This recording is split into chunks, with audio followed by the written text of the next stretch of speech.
Assalamualaikum warahmatullahi wabarakatuh. Selamat pagi dan salam sejahtera untuk kita semua. Perkenalkan, kami dari kelompok 10 akan mempresentasikan tugas karya tulis ilmiah yang telah kami diskusikan dan kerjakan secara bersama. Namun sebelumnya, alangkah baiknya kita berkenalan dengan anggota kelompok 10 ini. Perkenalkan, nama saya Ega Fernanda Putra dengan NRP 50262010073 dari Departemen Sistem Informasi. Perkenalkan, nama saya Bonaventura Deva Putra dengan NRP 50262011096 dari Departemen Sistem Informasi. Perkenalkan, nama saya Josa Adrista Haryanto dengan nomor NRP 50262011065 dari Departemen Sistem Informasi.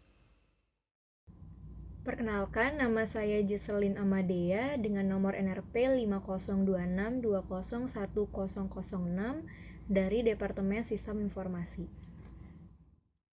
Assalamualaikum warahmatullahi wabarakatuh. Perkenalkan, nama saya Mirza Aditya Badarudin dengan nomor NRP 50262011057. Pada video ini saya akan menjelaskan bagian pertama dari hasil pekerjaan kelompok 10 dengan judul Dampak COVID-19 terhadap pengembangan karakter mahasiswa Institut Teknologi 10 November saat pembelajaran daring. Selamat menonton. Baik, saya akan mulai untuk presentasi karya ilmiah oleh kelompok 10. Judul karya ilmiah yang dibuat oleh kelompok 10 adalah Dampak COVID-19 terhadap pengembangan karakter mahasiswa Institut Teknologi 10 November saat pembelajaran daring.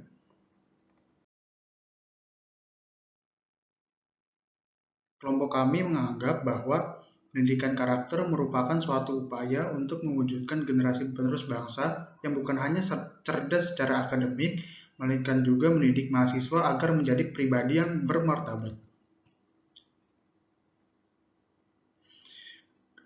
Menurut kelompok kami, keberhasilan pendidikan karakter menunjukkan bahwa pembelajaran tidak serta-merta dilihat dari nilai atau kognitif saja, melainkan juga bagaimana seorang individu dapat bereaksi di masyarakat. Ini menuntut keseimbangan dari ranah kognitif, afektif, serta psikologis yang mewujudkan manusia secara utuh. Pada masa pandemi COVID-19 seperti ini, pendidikan karakter merupakan tantangan tersendiri bagi para dosen dan pengajar karena dengan absennya siswa atau mahasiswa di kelas secara langsung memberikan tantangan tersendiri bagi para pengajar. Penelitian ini kami lakukan dengan cara deskriptif, kualitatif, dengan studi literatur serta survei yang bertujuan untuk mengetahui apakah pembelajaran secara daring ini berdampak pada pengembangan karakter mahasiswa atau tidak. Latar belakang kami membuat penelitian ini adalah COVID-19, yaitu suatu penyakit baru yang belum pernah diidentifikasi sebelumnya pada manusia. Virus yang menyebabkan penyakit COVID-19 ini dinamakan SARS-CoV-2. COVID-19 dapat menular dari manusia ke manusia berupa percikan atau droplet. Merebaknya pandemi COVID-19 di dunia ini telah menarik perhatian dari WHO atau Organisasi Kesehatan Dunia. WHO telah menyatakan bahwa COVID-19 sebagai darurat kesehatan masyarakat yang menjadi perhatian dunia internasional. Untungnya pemerintah Indonesia telah mengambil banyak langkah dan juga memutuskan kebijakan-kebijakan baru untuk menekan dampak yang ditimbulkan oleh pandemi COVID-19 ini. Salah satu kebijakan yang paling besar adalah penerapan social distancing. Social distancing mengharuskan bahwa kebanyakan aktivitas yang biasa dilakukan oleh masyarakat di luar rumah untuk dilakukan di rumah masing-masing guna mengurangi angka penyebaran COVID-19. Pada 17 Maret 2020, Menteri Pendidikan dan Kebudayaan mengeluarkan surat edaran nomor 36962-MPK.A-HK-2020 tentang pembelajaran secara daring dan bekerja dari rumah dalam rangka pencegahan penyebaran coronavirus disease atau COVID-19.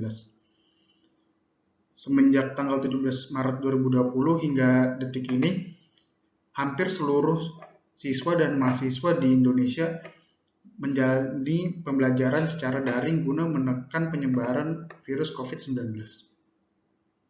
Pendidikan karakter merupakan suatu upaya untuk mewujudkan generasi penerus bangsa yang bukan hanya cerdas secara akademik, melainkan mendidik mahasiswa menjadi pribadi yang bermartabat. Pribadi yang bermartabat sangat penting untuk dimiliki sifatnya oleh setiap individu, karena bermartabat adalah salah satu hal yang membedakan manusia dari hewan.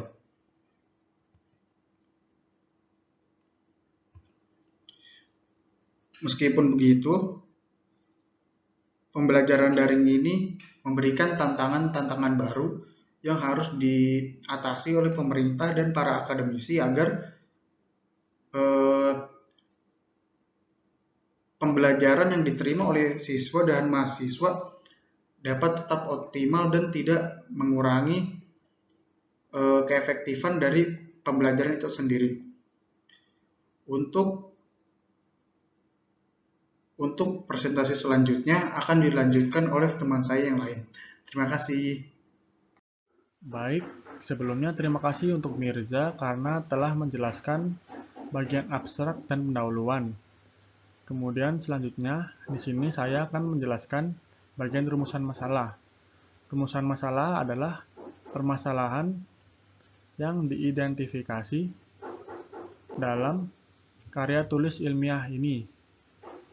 Kemudian perumusan masalah yang dirumuskan oleh kelompok kami yang pertama adalah dampak pembelajaran daring terhadap pengembangan karakter mahasiswa.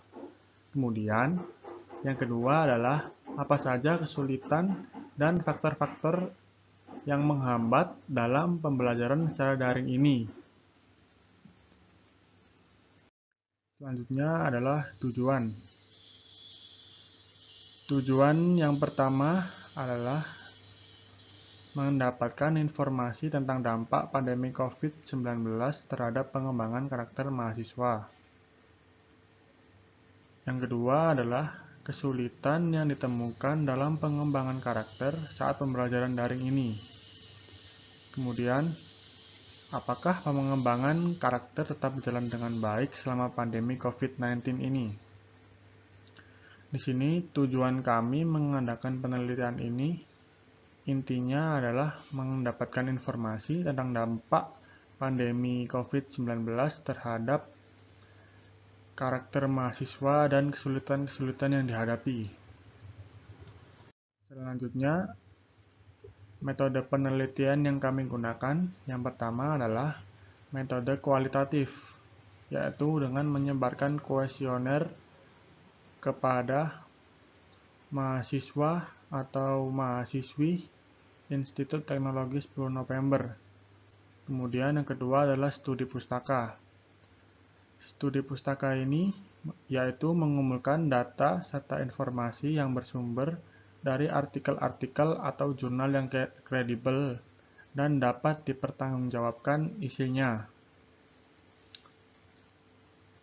Bagian selanjutnya akan dilanjutkan oleh teman saya. Sekian dari saya, terima kasih. Terima kasih untuk Ega yang telah membawakan presentasi sebelumnya. Kali ini saya akan melanjutkan ke bagian berikutnya, yaitu bagian hasil dan pembahasan. Pertama-tama kita mulai dahulu dari siapa saja responden yang mengikuti survei atau mengisi kuesioner yang telah kami sebar, dari departemen mana saja yang mengisi. Di sini terdapat 21 responden yang terdiri dari berbagai macam departemen dan mayoritas diisi oleh Departemen Sistem Informasi dengan persentase sekitar 23%, dan sisanya banyak dari Departemen Matematika, Aktuaria, lalu Teknik Sistem dan Industri, lalu Teknik Elektro Otomasi. Lalu kita lanjut ke slide berikutnya, yaitu rentang umur responden yang mengisi kuesioner yang kami bagikan. Untuk rentang umurnya yaitu mayoritas ada di rentang umur 18 sampai 20 tahun, dan hanya sekitar 9,5% ada sisanya itu adalah memiliki umur kurang dari 18 tahun. Lalu kita lanjut ke pertanyaan yang kita lontarkan di kuesioner ini, yaitu pertanyaan adalah apa kesulitan dalam melakukan pembelajaran daring ini. Bisa kita lihat dari diagram Venn ini, bisa kita lihat bahwa kita menuliskan beberapa opsi, yaitu ada sinyal buruk, tidak ada motivasi, lalu sudah lelah, lalu kuota internet yang terbatas. Dari sini bisa kita lihat 52,4% responden dari 21 responden itu memilih tidak ada motivasi untuk melakukan pembelajaran daring ini. Lalu sisanya di 23,8% yaitu karena sinyal buruk, dan sisanya lagi karena sudah lelah. Tidak ada yang memilih kuota internet yang terbatas. Mungkin ini disebabkan karena kuota internet yang sudah diberikan bantuan oleh pemerintah, sehingga untuk kuota yang terbatas ini sudah bukan menjadi suatu masalah lagi untuk melaksanakan pembelajaran daring. Bisa kita lihat di sini, mungkin ini merupakan suatu ketidakefektifan dalam pembelajaran daring, karena apabila seorang mahasiswa kurang memiliki motivasi untuk belajar, bisa kita pastikan materi yang disampaikan oleh dosen juga kurang dimengerti dan kurang dipahami. Sekian dari saya untuk presenter selanjutnya, yaitu Giselaine, dipersilakan. Selanjutnya dipaparkan diagram persentase efektivitas pembelajaran daring.